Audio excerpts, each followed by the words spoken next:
The Arab Canaanites. Around 3000 BC, Arab Canaanites left the Arab Peninsula towards the fertile land of the east coast of the Mediterranean.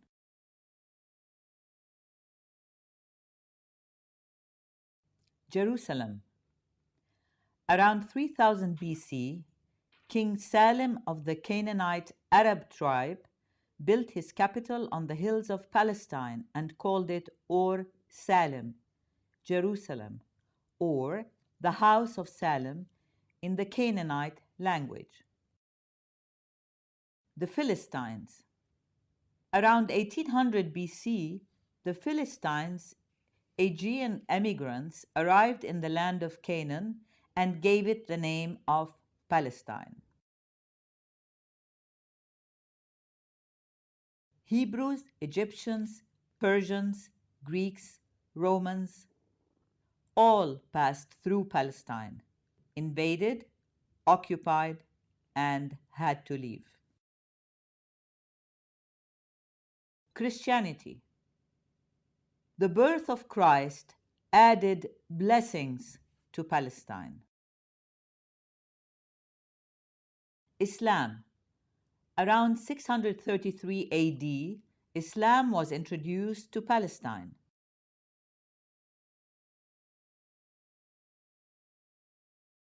The population of Palestine. A breakdown. Around 1840, the Jewish population constituted only 3% of the Palestinian society, and those were generally Arab Jews.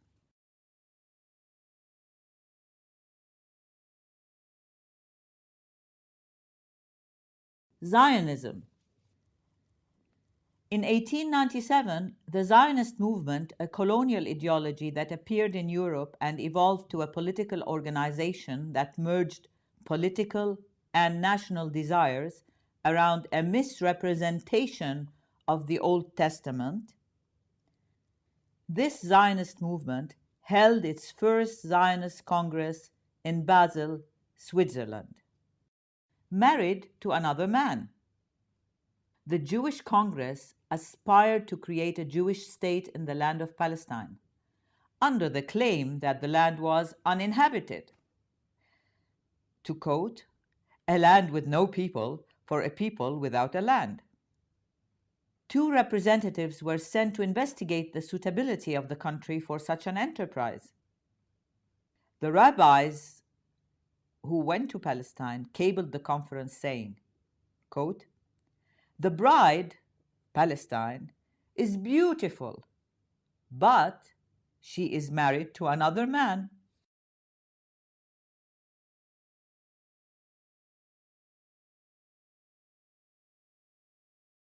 In line with the Zionist ideology, in 1913, a British plan put together was to create a Jewish homeland in Palestine at the expense of the Palestinian people and with their land.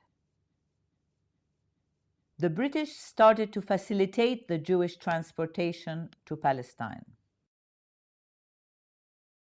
The Sykes-Picot Agreement. In 1916, the British and the French colonial powers divided the Arab world amongst them through the Sykes-Picot Agreement, where Palestine, Jordan, and Egypt came under the British mandate, while Syria and Lebanon came under the French mandate. The Promise.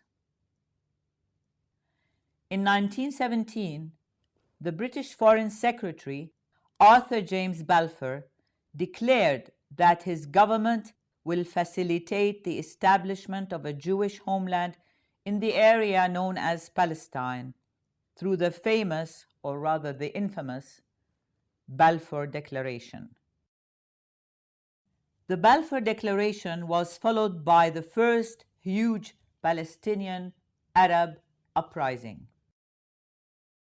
In 1936, a huge strike by the Palestinian Arabs against the British policy in Palestine included the closure of all shops and outlets for 6 full months. collaboration with Zionism. In 1947, the percentage of Jews within Palestine had escalated from 10% to 25% of the total Palestinian population. Obviously, those included the new Jewish immigrants from Europe to Palestine.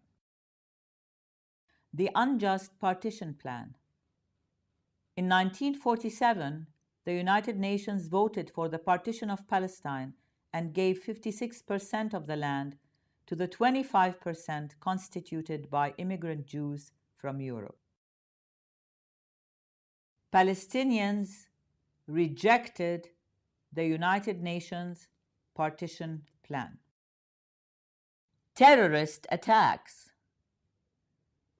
The well-organized, heavily equipped Zionist gangs escalated their attacks against the Palestinian villages. Cruel massacres were committed. Civilian villagers were chased out of their homes, and families had to leave under the threat of armed attacks. 425 Palestinian villages were completely demolished. Fulfilling the promise. On May 14 of 1948, the British forces ended their mandate of Palestine and handed their arms and resources to the Jewish gangs. Al-Nakba, or the catastrophe.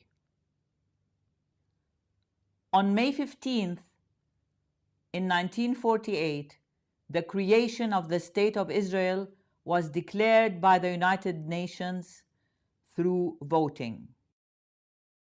Al-Nakba, or again, the catastrophe.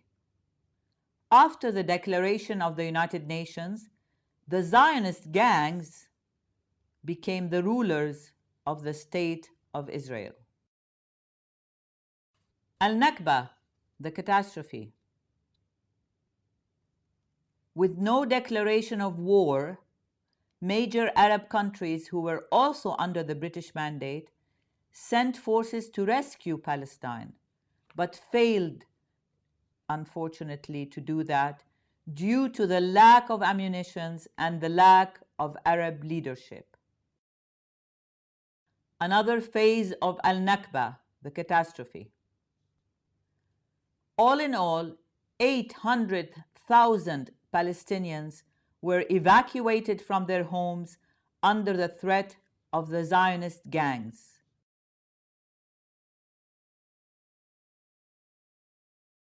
Once again, Al-Nakba, the catastrophe. The majority of Palestinians fled to Jordan, Lebanon, and Syria and became refugees until the present day. Many of them still have the keys to the homes they left without notice. The 1948 Palestinians.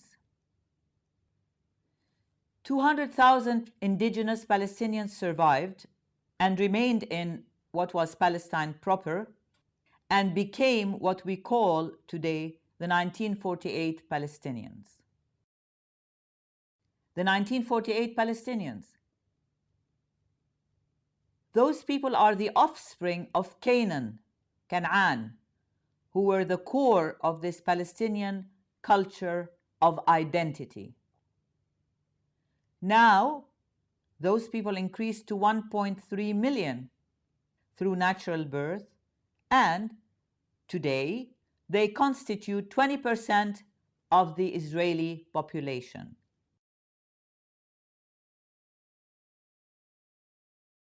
The importance of this study rests in the timeliness of the question of identity.